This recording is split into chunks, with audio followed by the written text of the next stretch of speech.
너무 감사하고 여러분들 가족들 많이 잘 섬겨주셨어요? 네. 참 우리가 축복할 수 있는 그 무기를 얻은 것이 얼마나 감사한지 모르겠어요. 여러분들 많이 축복해 주십시오. 이 땅에 많은 영혼들, 특별히 빵빵거리는 사람들 운전하다가 만나면 아, 저 사람이 축복이 필요해서 지금 나한테 빵빵거리구나. 할렐루야. 이러면서 감사함으로 또 그들을 또 축복해 주시면 될 것 같습니다.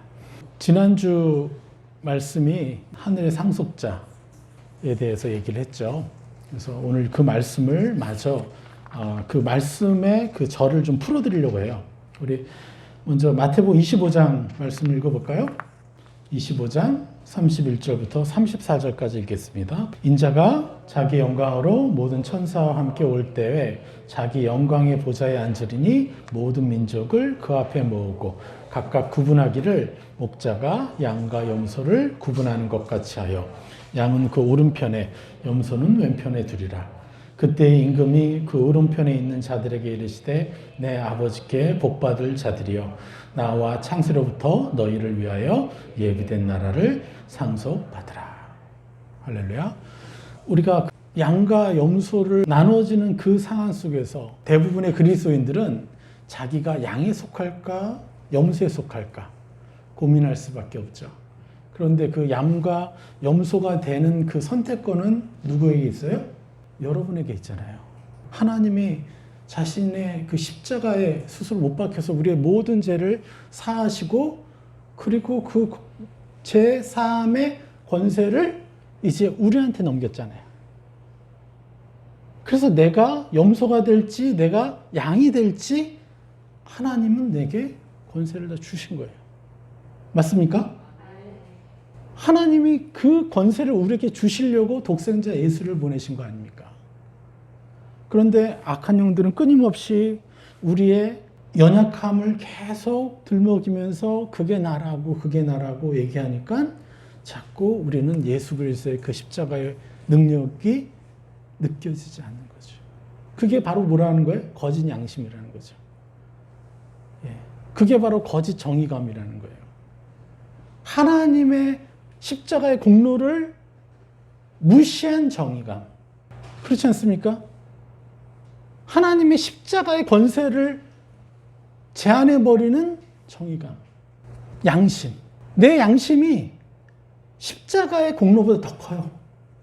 그래서 내가 조금만 잘못하면 내가 아닌 것 같고. 그래서 적그리스도가 되는 거예요. 적그리스도가 뭐라고 그랬어요? 안티크라이스트. 예수님의 가장 강력하게 대적하는 일이 뭐죠? 바로 예수님의 십자가 공로를 거부하는 거잖아요.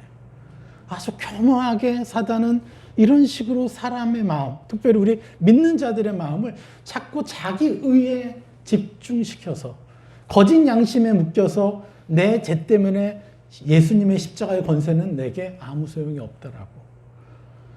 그래서 그 죄에만 집중한 나머지 내가 입어야 될 찬란한 형상을 입을 수 있는 마음조차 느끼지 못하게 하는 거죠. 제가 요즘에 안타까운 일은 이혼을 시켜야 되는 가정들이 몇 가정이 생겨요. 제가 상담하는데 너무 심각한 문제가 있어서 목숨의 위험까지도. 그래서 지금은 일단 헤어지고 그리고 나중에 이제 합치더라도 일단은 헤어지는 게 좋겠다. 그런데 이 자매가 이러지도 못하고 저러지도 못하는 거예요. 그러니까 이 자매도 너무 착해서 다시 들어가자니 아니면 자기가 독립하자니 여러 가지 문제들이 계속 이제 일어나는 거예요. 그래서 같이 예배를 드렸어요. 우리 이럴 것이 아니라 하나님의 영과 기름 부음이 당신에게 필요하니까 같이 예배를 드리자. 그래서 같이 예배를 드리면서 결과는 뭔지 아십니까? 이 자매에게 꿈이 없는 거예요. 이혼을 하건 안 하건 내가 어떤 인생을 살게 될까? 하나님은 내 인생을 향해서 어떤 그림을 가지고 계실까? 어떤 축복을 준비해 놓으셨을까? 그것을 생각해 보지 못하고 이렇게 결정을 하면 나는 어떤 식의 삶을 살게 되지? 이런 결정을 하게 되면 나는 어떻게 되지? 자꾸 두려움과 근심으로만 자기 인생을 바라보는 거예요. 거기에 누가 빠졌어요? 자신의 인생을 책임지고 자신의 인생에 가장 완벽하게 축복을 주는 하나님의 주권이 빠져버린 거예요. 그래서 이혼하고 안 하고의 문제는 다 있고 일단 당신은 어떤 가정을 꾸리고 싶으냐. 당신은 남편에게서 어떤 사랑을 받고 싶고 당신의 자녀는 아빠와 엄마로부터 어떤 사랑을 받으며 자랐으면 좋겠느냐. 그 꿈을 적어봤어요. 이렇게 쭉. 특별히 자기 아이는 너무너무 많은 사랑을 주고 싶은 그런 마음이 있으니까 무엇보다 잘 쓰더라고요. 그렇게 쓰고 선포하기 시작하니까 어떤 일이 벌어지냐면 이 자매가 눈이 열리기 시작하는 거예요. 걱정과 근심과 두려움이 아니라 아니지. 왜 내가 이혼한다고 해서 내가 못 살 게 뭐 있어? 지금 가만히 보니까 그 어느 때보다도 하나님을 많이 부르고 있어요. 그 어느 때보다도 하나님께 많은 질문을 했고 또 듣기도 하고. 만약에 이런 일이 없었다면 나는 하나님과 만날 수 없었던 사람일 거라고 고백을 하기 시작하고요. 그리고 나는 예수님을 떠나겠다라고 계속해서 하나님께 말씀드렸다는 거예요. 그랬던 사람이 어느 때보다도 하나님을 더 많이 찾고 하나님의 감정이 조금 느껴지기 시작하고 그게 얼마나 큰 축복이에요. 그가 그냥 이런저런 생활하다가 정말 불행하게 지내면서 그냥 그렇게 살아갈 인생인데 이 일을 통해서 오히려 하나님을 깊이 만나게 된 거잖아요. 그리고 하나님의 자신을 향한 그 꿈을 드디어 묻기 시작하고 그리고 그것을 가져다가 선포하기 시작하고 하나님이 우리와 함께 하길 원하고 내가 그분의 자녀라는 것 그리고 하늘의 그 권세 또 내 미래의 상속권을 가지고 있다는 것 이것들을 내가 알면 그 상황에 묶일 게 아니라 그 상황 속에서 정말 자기 남편과 이혼할지라도 자기의 남편을 향해서 끊임없이 축복해주고 기도해주는 사람이 된다면 그 남편이 묶여 있었던 그 중독들이 해결될 거 아니에요, 결국은. 근데 계속 원망만 하고 있어요. 계속 미워만 하고 있고 저 인간 때문에 내 인생이 망쳤다라고만 해요. 근데 이제는요, 남편을 위해서 어느 때보다 더 많이 축복을 하기 시작했어요. 그러니까 남편이 처음으로 결혼한 지 몇 년 만에 처음으로 미안하다라는 말을 하더래요. 자기가 어떤 남편이었는지 이제 인식하기 시작하는 거예요. 이게 바로 하나님의 자녀됨의 권세죠. 그래서 너무너무 중요한 것이 뭐냐. 내가 양이냐 염소냐. 이 선택권이 누구에게 있다고 그랬죠? 바로 우리에게 주어졌다라는 거예요. 그런데 그 자매는 교회를 수십 년 다녔지만 그 권세를 써보질 못한 거예요. 축복의 권세를 쓰지 못하고 계속 원망과 판단과 비난만 했다는 거예요. 그런데 이제 양의 권세를 쓰기 시작하는 거예요. 하늘의 아버지의 상속자의 능력을. 지난주에 우리가 뭘 얘기를 했습니까? 상속자. 우리는 하늘 아버지의 상속자의 삶을 사는 자녀들이다라고 우리가 천국을 침노했습니다. 맞습니까? 예. 그리고 이 말씀은 분명히 보장되었죠. 34절에 뭐라고 합니까? 그때 임금이 오른편 그 양들에게 이르시되 내 아버지께 복받을 자들이여 나와 창세로부터 너희를 위하여 예비된 나라를 상속받으라. 이 예비된 나라 바로 뭐예요? 바실레이아. 왕권이라는 왕권. 모든 양들은 죽어서 육신의 장막을 벗고서 천국에 가면 뭘 얻는다는 거예요? 한 나라를 다스릴 왕권을 부여받는다. 이 약속을 누가 하시는 거예요 지금? 예수 그리스도께서 하시는 거예요. 그래서 지난주도 말씀드렸잖아요. 1만 달란트의 빚진 자. 1만 달란트가 몇 조라고요? 3,200조. 그만큼의 빚을 우리가 진 거예요, 하나님께. 그 권세가 있고 그 약속이 우리가 있는데 저 사람한테서 상처받고 저 사람한테 수년 동안 고생당하고 그것에 묶여가지고 그 사람들 원망하고 있다가 우리가 염소가 돼버리면 어떻게 할 거예요? 차라리 그 사람 용서해주고 그걸 받는 게 낫죠. 그렇지 않겠습니까? 그 뭐 얼마 된다고. 내가 분노하면서 그 사람을 언제까지 미워하겠어요. 그런데 내가 그 사람을 축복해주고 그 사람을 위해서 하늘의 보복을 해주면, 그죠? 하늘의 보복이 뭐라 그랬어요? 그 사람의 머리에 숯불을 올려놓는 거. 이게 하늘의 보복이라고 그랬잖아요. 악을 저지르는 사람에게 너무나 찬란하고 아름다운 그 하나님 형상을 저 사람이라고 계속해서 입혀주면 그 사람의 이마에, 머리에 계속 그 하늘의 불이 들어와가지고 뜨거 막 그러다가 어느 날 내가 왜 인생을 왜 이렇게 살았지? 전혀 그런 생각할 수 없는 사람인데, 너무나 이기적이고 야비한 사람인데, 그 사람에게 정말 다른 영혼들이 바라볼 때 긍휼함이 느껴지고 그들을 위해서 헌신하고 싶은 마음이 충만한 하나님의 아들입니다라고 계속해서 입혀주면 그 사람의 마음에 그 생각이 하나, 두 번, 세 번 떠오르기 시작하면, 처음에는 내가 미쳤나? 내가 왜 이런 생각이 들어? 너무 나같지 않은 생각이. 그런데 그게 한 번, 두 번, 세 번 가끔씩 떠오르면요, 이 사람이 그거를 선택하는 날이 있어요. 그래서 길을 가다가 어떤 꼬마에게 사탕을 하나 줄 수도 있고, 그러면서 그걸 주고 나니까 기분이 너무 좋아. 그러면서 나도 이런 삶을 살 수 있는 사람인가 봐 하면서 자기 자신에 대한 소망을 품기 시작하고, 그러면서 자신을 새 사람의 형상으로 하나하나 인정하기 시작할 때 그는 어둠에 묶였던 인생이 하늘의 아들의 나라로 옮기운 자의 삶을 살겠죠. 할렐루야.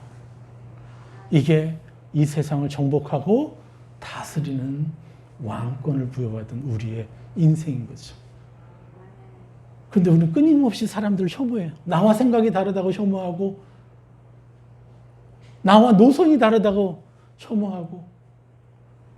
그런데 우리는요, 혐오할 권세를 받은 적이 한 번도 없다는 사실이에요. 왼편에 있는 자들이 받는 그 죄들이 뭐예요?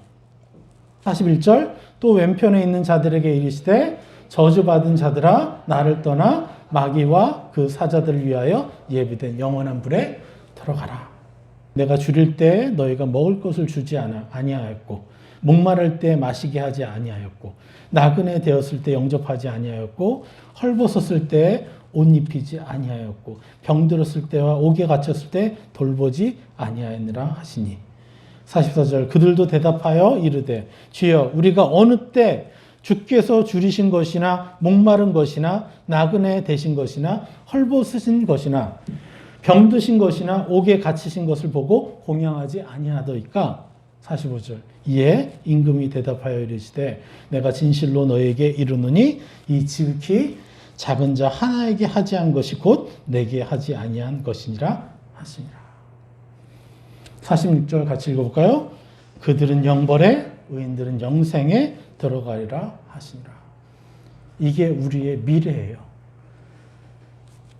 양에게 약속된 그 인생을, 그 선물을 받을 것이냐, 아니면 영벌에 들어갈 것이냐. 이거는 어쩔 수 없어요. 우리가 죽으면 알게 될 거예요. 근데 굳이 죽어서 이것이 결정을 할 때까지 그 형벌이죠. 그때까지 내가 천국에 갈까 지옥에 갈까 막 이렇게 생각하는 게 그거야말로 지옥이죠. 지금 우리가 선택하면 됩니다. 내가 양이라는 것을. 그리고 나는 그런 삶을 살기로 작정한 사람이고 나는 그런 사람입니다라고 예수 그리스도 이름으로 내 자신에게 입히면 되는 거예요. 비록 내 삶이 그렇게 변화되지 않았을지라도 예수 그리스도를 의지함으로, 예수 그리스도의 이름으로 내가 그러한 삶을 사는 자라고, 양의 삶을 사는 자라고 내가 천국을 침노할 때 천국은 이미 그것이 변화되지 않았을지라도 저 영혼이 바로 양이 되었다라고 하나님 말씀하시는 거예요. 이게 진정한 하나님의 주권을 인정하는 것이죠.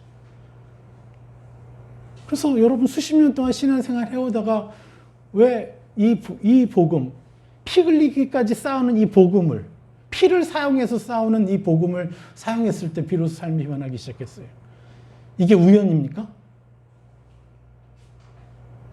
그렇지 않잖아요.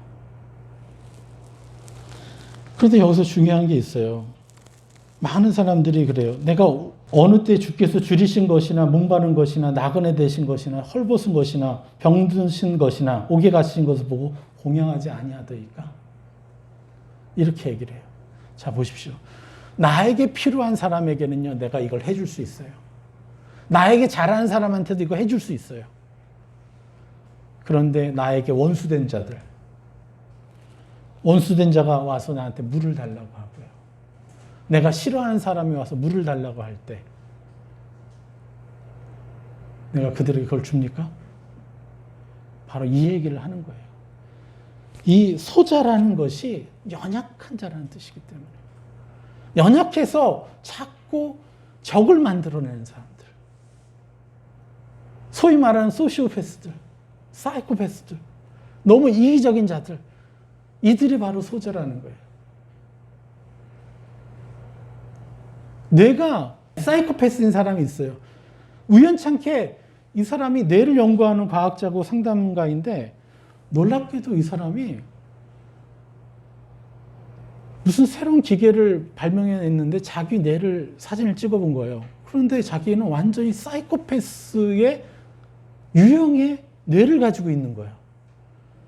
그런데 이 사람은 누구보다도 많은 사람을 돕고 있는데, 그래서 깜짝 놀라서 엄마를 찾아가서 얘기를 했더니 그때 안 거예요. 엄마는 자기를 계속해서 새 사람으로 축복해 준 거예요. 계속.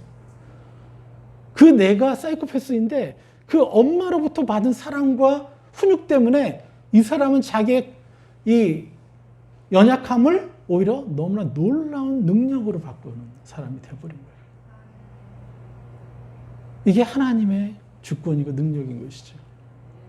네. 여러분, 우리에게 잘하는 사람한테 더 잘해 주십시오. 당연한 거죠. 그건 사람의 기본이고, 그리고 우리 한국 사람은 더 뛰어나잖아요. 아무 상관도 없는데 뭐가 필요하면 뭐라도 하나 주고 가잖아요. 이 정의라는 것을 가지고 있는 우리가 우리에게 죄를 짓고 우리에게 잘못된 일을 하고 괴롭히는 그 사람들을 위해서 내가 저 사람을 존귀 대우할 때 나는 그만큼 상급을 받는 것이다. 저 사람의 악한 모습을 보면서 가장 아파하는 분이 누구예요? 나예요? 아니면 하나님이에요? 그런데 그 영혼을 내가 존귀 대우할 때, 축복해 줄 때 가장 기뻐할 게 누구겠어요? 하나님이죠. 그래서 뭐라고 얘기하는 거예요? 이에 임금이 대답하여 이르시되 내가 진실로 너에게 이르노니 이 지극히 작은 자 하나에게 하지 아니한 것이 곧 내게 하지 아니한 것이니라 하시니라. 여러분, 우리가 가진 권세가 이겁니다. 싫죠. 당연히 저 사람 왜 축복해 주겠어요? 축복해 주기 싫죠. 그래서 우리는 이를 악물고 축복해 주는 거예요. 처음은 그래요. 이를 악물고 내가 예수님의 이름으로 축복합니다. 저 영혼은 이기적인 자가 아니라 남을 배려하는 자입니다. 라고 축복해 주면 돼요. 이를 악물고. 그런데 이를 악물고 내가 축복만 해줘도 무슨 일이 벌어지는지 아세요? 내 안에 환한 뭔가 힘이 나와요. 아팠던 두통이 사라지고요. 뼈가 더 튼튼해지고요. 이 일들이 일어나요. 그런데 계속 하잖아요. 그렇게 하면서 뭐가 일어나는지 아세요? 하나님의 그 빛이 더 들어오니까 제가 상담하는 사람들의 어떤 특성이 다 공통된 특성. 계속 처음에 누군가를 원망하고 미워하고 하다가 그렇게 이를 악물고 같이 축복하다 보면 좀 있으면 어떻게 되냐면 나도 잘못한 게 있네요. 그 빛이 들어와서 나의 잘못을 인식시켜주고 그리고 나의 잘못을 이제 회개할 수 있는 힘을 주시고 그 회개를 하고 나면요 저 영혼을 너무 궁일하게 여기는 그 능력이 생기고 이게 바로 뭡니까? 상속자의 권세인 거죠. 우리는 하늘 아버지의 상속자의 삶을 사는 자녀들인데 어떤 상속이에요? 모든 어둠을 물리치고 하나님의 그 찬란한 형상, 예수 그리스도의 장성한 분량이 우리 안에 세워지고, 그리고 내가 그걸 입을 뿐만 아니라 남들에게 입혀주는 권세. 이게 바로 상속자의 권세죠. 하늘의 놀라운 형상들을 모든 사람들에게 우리가 입혀주는 권세. 그렇게 될 때 어떻게 된다 그랬습니까? 하늘나라에서 영원토록 왕권을 누리는 신분을 갖게 될 것이다. 그래서 영원히 누리게 될 하나님으로부터 상속받을 나의 왕국이 있다는 그 진리. 그래서 여러분들이 이 땅에서 지루하고 힘들고 지치고 그럴 때마다 여러분, 왜 내가 기뻐해야 되는지. 나는 이 육신의 장막을 벗어나면 찬란한 하나님의 나라 안에서 나의 왕국을 선물 받고 거기서 영원히 다스린다는 것. 그것을 기억하십시오. 예. 그리고 그것을 기억할 뿐만 아니라 이 땅에 살아가면서 그 진리를 내가 감정으로 하나하나 느껴갈 때 나에게 힘이 생기는 거예요.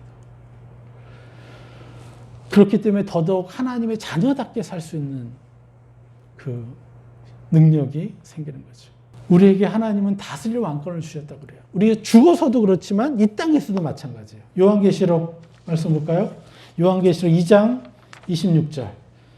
이기는 자와 끝까지 내 일을 지키는 그에게 만국을 다스리는 권세를 주리니 그가 철장을 가지고 그들을 다스려 질그릇 깨트리는 것 같이 하리라.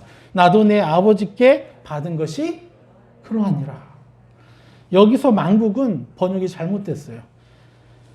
만국이 아니에요. 온 나라를 다스리는 권세를 주신다는 게 아니라 에스노, 바로 민족이요 집단을 얘기하는 거예요. 내가 한 민족, 한 집단을 다스릴 수 있는 권세가 있고, 물론 지금 우리가 축복하는 건 뭐예요? 온 세계를 위해서 축복하죠. 예, 그것도 분명히 들어갑니다. 그러나 실질적으로 내가 다스리는 그 집단이 있다는 거죠. 이것을 다스릴 권세를 하나님께서 주신다는 거예요. 그런데 그가 뭘 해요? 그가 철장을 가지고 그들을 다스려 질그릇 깨트리는 것과 같이 하리라 그랬어요. 질그릇이 뭡니까? 그냥 옹기, 그냥 토기로 만든 초벌한 거잖아요. 주먹으로 쳐도 깨지는 건데 그걸 뭘로 깨트려요? 철장 가지고 깨트린다는 거예요. 이게 우리가 가진 권세라는 거예요. 그래서 한 영혼이 있어요. 그 영혼이 너무 연약하고 너무 악해요. 어찌 보면. 그런데 내가 그가 왜 악하게 됐고 그렇게 나쁜 사람이 됐어요? 어둠에 지배당하니까요.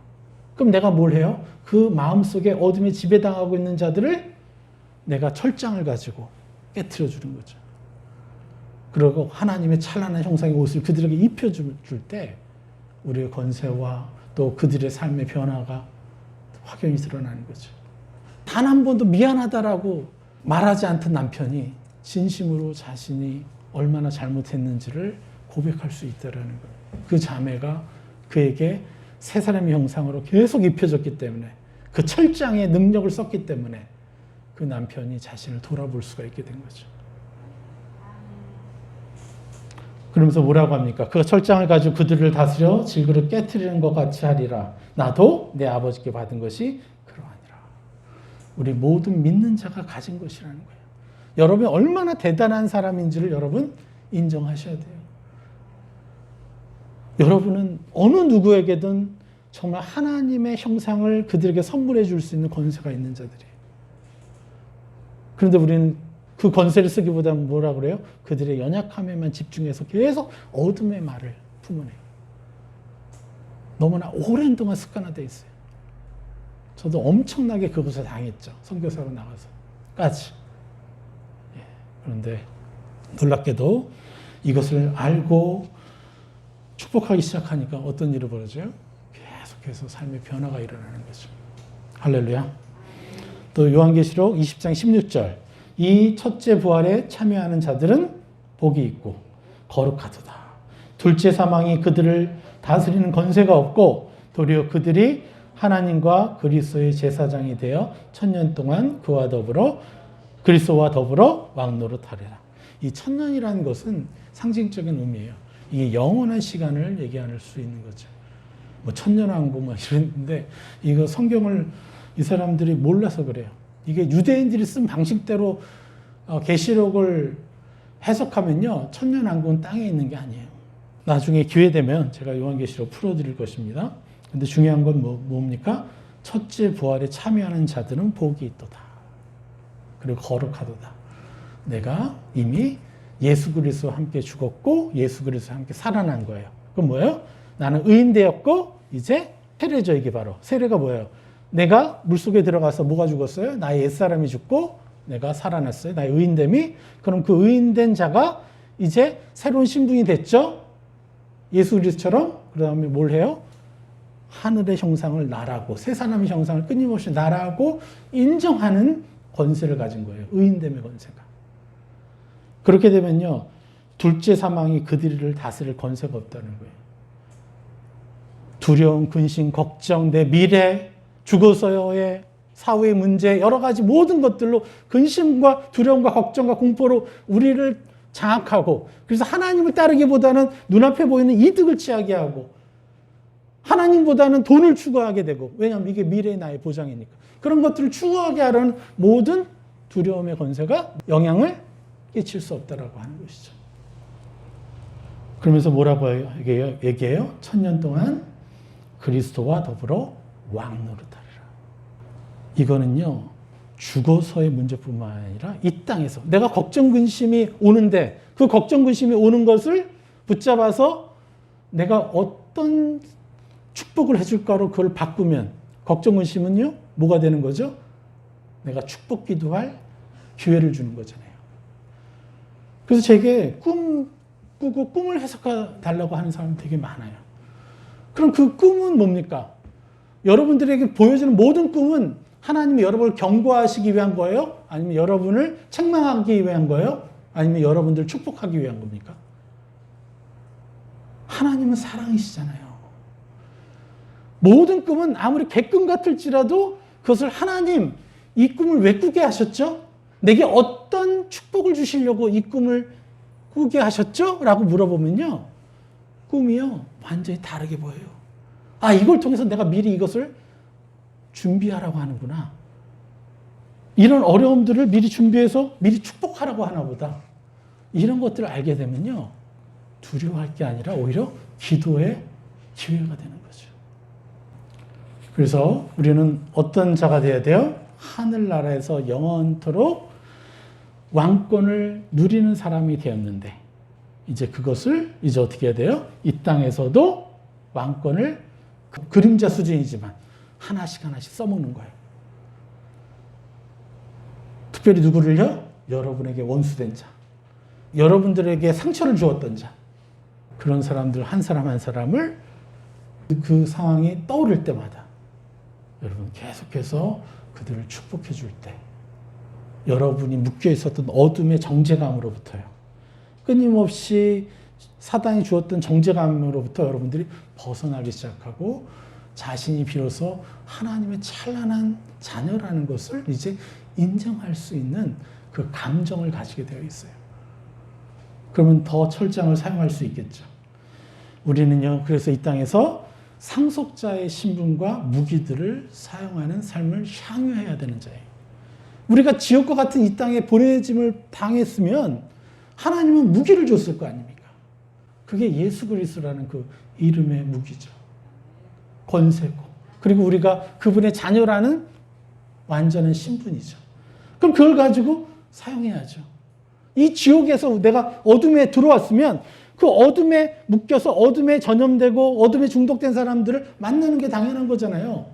그들이 나를 선대하는 게 당연한 게 아니라 그들이 나를 막대하고 악하게 대하는 게 당연한 거예요. 지금 여기는. 그들을 위해서 우리가 축복하는 것을 사용할 때 우리는 우리 미래에, 또 미래뿐만 아니라 지금부터라도 내가 어둠에 사로잡히지 않고 하나님의 빛 가운데 살아가는 거예요. 그래서 기쁨이 몰려오고 기름 부음이 들어와가지고 하나님이 느껴지기 시작해요. 하나님이 느끼시는 게 느껴지기 시작하는 거예요. 또 다른 차원의 인생인 거죠. 하나님의 말씀을 받은 자를 신이라 하지 아니하느냐. 예수 그리스도께서 말씀하신 거 아닙니까? 그러면 하나님, 그 신이라는 존재는 어떤 일을 해야 돼요? 신이기 때문에 신과 감정을 섞을 수 있죠. 신과 말을 섞을 수 있죠. 근데 어떨 때 가능한 거예요? 하나님의 말씀을 받을 때. 하나님의 말씀이 뭐예요? 하나님의 형상이지 않습니까? 천국의 본질이 뭐예요? 하나님의 형상이지 않습니까? 나는 그분만 있으면 되는 거예요. 그분에게 묻고 듣고, 묻고 듣고, 느끼고, 그리고 들은 걸 가지고 나를 축복해주고, 저들을 축복해주고. 지금 이제 친척들이 몰려들고 함께 할 때 옛 상처들이 올라옵니까? 뭐가 올라옵니까? 예, 당연한 겁니다. 원래 늘 그랬잖아요. 생각보다 지옥인 곳이 너무 많죠. 어제 저희 친척들 모였는데 부산에서 오고 너무 행복한 거예요. 그런데 대부분의 가정은, 제가 상담한, 사고 치유하고 있는 가정은 절대 그런 가정이 될 수 있을 거라고 상상도 못하는 가정들 너무너무 수두룩해요. 어쨌거나 우리가 만나는 그곳에서 우리는 뭘 해야 돼요? 그들을 축복으로 다스려줘야 되는 것이지. 그래서 우리는 이 땅에서 어떻게 합니까? 어려운 고난, 아픔이 있을지라도 이 땅에서 나의 삶이 그들을 해방시켜 줄 것이고, 그리고 내 영원한 삶을 하나님이 보장해 줄 것이고, 그래서 지금 내게 오는 상처들이 내게는 놀라운 상급의 기회라는 거. 여러분, 이것들을 명확히 아셔야 됩니다. 네, 이것을 누리시기를 축원합니다.